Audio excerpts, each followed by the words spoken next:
ഇന്ന് ബീഫും കായും കൂടി കറി വയ്ക്കുക, നേന്ത്രക്കായ. അപ്പോൾ എല്ലുള്ള ബീഫാണ് 1 കിലോ വാങ്ങിച്ചിട്ടുള്ളത്. പിന്നെ ഒരു 4 കായ, നല്ല നേന്ത്രക്കായ മൂത്തത് 4 എടുത്തിട്ടുണ്ട്. ഇത് നമുക്ക് കറി വെച്ചെടുക്കാം. അപ്പോൾ ഈ എല്ലുള്ളതാകുമ്പോഴാണ് അതിലത്തെ ആ നെയ്യും ഒക്കെ വന്നിട്ട് ഒന്നുകൂടി കൂടുതൽ ടേസ്റ്റ്. അപ്പോൾ ഇഞ്ചി വെളുത്തുള്ളി പേസ്റ്റ് 1 ടേബിൾ സ്പൂൺ ഇട്ടിട്ടുണ്ട്. പിന്നെ ഉള്ളി ഒരു 10-25 ചുവന്നുള്ളി ഇട്ട് കൊടുത്തിട്ടുണ്ട്. അത് ഞാൻ അരിഞ്ഞിട്ടൊന്നുമില്ല, അത് കുക്കറിൽ കിടക്കുമ്പോൾ അതങ്ങനെ ആയോളും. പിന്നെ വേപ്പില, 2 പച്ചമുളക് ഒക്കെയാണ് ഇട്ടിട്ടുള്ളത്. ഞാൻ അതിലേക്ക് പൊടികൾ ഇട്ട് കൊടുക്കാം. സാജീരകം ഇട്ട് കൊടുത്തു, ഒരു 1/2 സ്പൂണ്. പിന്നെ ഒരു സ്പൂണ് മല്ലിപ്പൊടി, 1 സ്പൂണ് മുളക് പൊടി, 1/2 സ്പൂണ് മഞ്ഞൾപ്പൊടി, ഓരോ ചെറിയ സ്പൂണ് വീതം ഗരം മസാലയും കുരുമുളക് പൊടിയും, ആവശ്യത്തിന് ഉപ്പ് ഇട്ട് കൊടുത്തിട്ട് നമുക്ക് നന്നായി ഇളക്കി യോജിപ്പിച്ച് കുക്കറടിക്കാം. അപ്പോൾ ഒരു 1/2 ഗ്ലാസ് വെള്ളം ഞാൻ ഒഴിച്ചിട്ടുണ്ട്. കായും കൂടി അതിലുണ്ടല്ലോ, അപ്പോൾ വെള്ളത്തിൻ്റെ പോരായ്ക വരണ്ടെന്ന് വെച്ചിട്ട്. ബീഫിൽ വെള്ളം ഉണ്ടാവും, എന്നാലും ഒരു 1/2 ഗ്ലാസ് വെള്ളം കൂടി ഒഴിച്ചിട്ടുണ്ട്.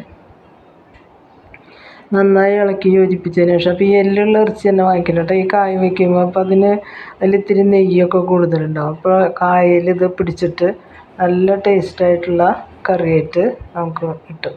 അല്ലെങ്കിൽ പിന്നെ കായും ഇറച്ചിയൊക്കെ വേറിട്ട് കിടന്നിട്ട് കഴിക്കുമ്പോൾ അത്ര ഒരു രസം വരില്ല. അപ്പോൾ നമ്മുടെ ഇറച്ചിയായി വന്നിട്ടുണ്ട്. അപ്പോൾ 2 ടേബിൾ സ്പൂണ് വെളിച്ചെണ്ണ ഒഴിച്ച് അത് ചൂടായി വരുമ്പോൾ നമുക്കൊരു സവോള ഇട്ട് കൊടുക്കാം. ഞാൻ അധികം ചുവന്നുള്ളിയാണ് ഇതിൽ ചേർക്കുന്നത്. ചുവന്നുള്ളി ചേർക്കുമ്പോഴാണ് ഇതിന് കൂടുതൽ ബീഫിൻ്റെ രസം. അപ്പോൾ ഞാൻ അതിലൊരു 10-25 അത്യാവശ്യം വലിപ്പമുള്ള ചുവന്നുള്ളി ചേർത്തിട്ടുണ്ട്. ഇതുണ്ട് അത്ര തന്നെ ഏകദേശം ഞാൻ മാറ്റി വെച്ചിട്ടുണ്ട്. ഇപ്പോൾ ഇത് സവോളയാണ്, ഒരു സവോള. ആ ഒരു സവോള ആയി വന്നപ്പോൾ ഞാൻ അതിൽ ചുവന്നുള്ളികൾ ഇടുകയാണ്. അരിഞ്ഞ് വെച്ചതാണിത്. ഇതൊരു 10-25 ചുവന്നുള്ളിയുണ്ട്.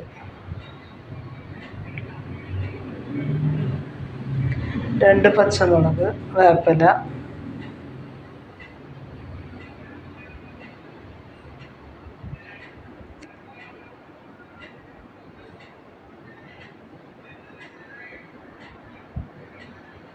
അതിൻ്റെ കൂടെ തന്നെ നമുക്ക് ഇഞ്ചി വെളുത്തുള്ളി പേസ്റ്റ് ഇട്ട് കൊടുക്കാം. അതൊരു ടേബിൾ സ്പൂണുണ്ട്.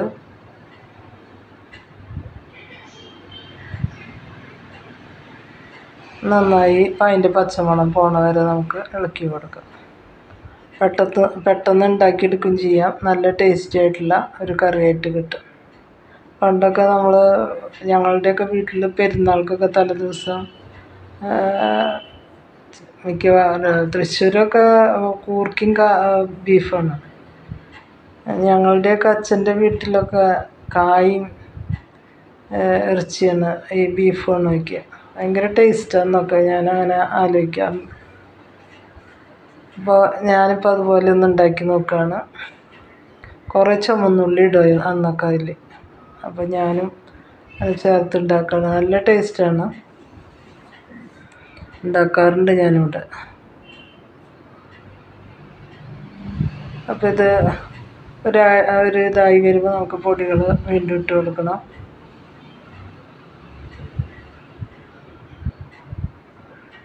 ചുവന്നുള്ളിയാണ് നമ്മുടെ ബീഫിൻ്റെ ഏറ്റവും വലിയ കാര്യം. പൊടികളെന്ന് പറഞ്ഞാൽ 1 സ്പൂണ് മുളക് പൊടി, 1 സ്പൂണ് മല്ലിപ്പൊടി, പിന്നെ ഗരം മസാല 1 സ്പൂണ്, പെരുംജീരകം 1 ചെറിയ സ്പൂണ്. ഇതിട്ടിട്ട് നമുക്കതിൻ്റെ പച്ചമണം പോണ വരെ നമുക്ക് ഇളക്കി കൊടുക്കാം.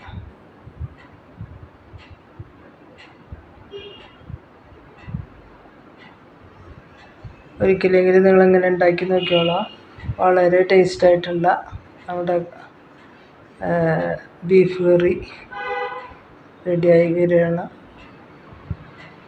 നന്നായി വെന്ത് വന്നിട്ടുണ്ട്, ഒട്ടും വെള്ളമൊന്നുമില്ല, നല്ല പരണ്ട് വന്നിട്ടുണ്ട്. ഇതിലേക്ക് അങ്ങനെയാണ് വേണ്ടത്. വെള്ളത്തോടെ രസം ഉണ്ടാവില്ല. എന്താ കായൊക്കെ നന്നായി ഉടഞ്ഞ് ചേർന്നിട്ടുണ്ട്.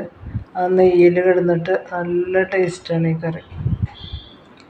അപ്പോൾ ഒരു രസമോ ഒരു തൈരോ ഇത്തിരി തൈരോ ഒക്കെ ഉണ്ടെങ്കിൽ ഇന്നത്തെ ഊണ് നമുക്ക് ഉഷാറാക്കാം. അപ്പോൾ നിങ്ങൾക്ക് ഇഷ്ടപ്പെടുകയാണെങ്കിൽ ലൈക്ക് ചെയ്യുക, ഷെയർ ചെയ്യുക, സബ്സ്ക്രൈബ് ചെയ്യുക. ഞാനിപ്പോൾ ഇതിലേക്ക് കുറച്ച് പുതിന മല്ലിയിലയൊക്കെ ഇട്ട് കൊടുക്കുന്നുണ്ട്. അതൊക്കെ നിങ്ങൾക്ക് ഓപ്ഷണലാണ്, ഉണ്ടെങ്കിൽ ഇട്ട് കൊടുത്താൽ മതി. ഞാനിവിടെ ഉള്ളതുകൊണ്ട് അങ്ങനെ ഇട്ടെന്ന് മാത്രം. ഇടുമ്പോൾ അതിനൊരു പ്രത്യേക മണവും ഇതൊക്കെ ഉണ്ടാവും, അതുകൊണ്ടാണ് ഇട്ടത്.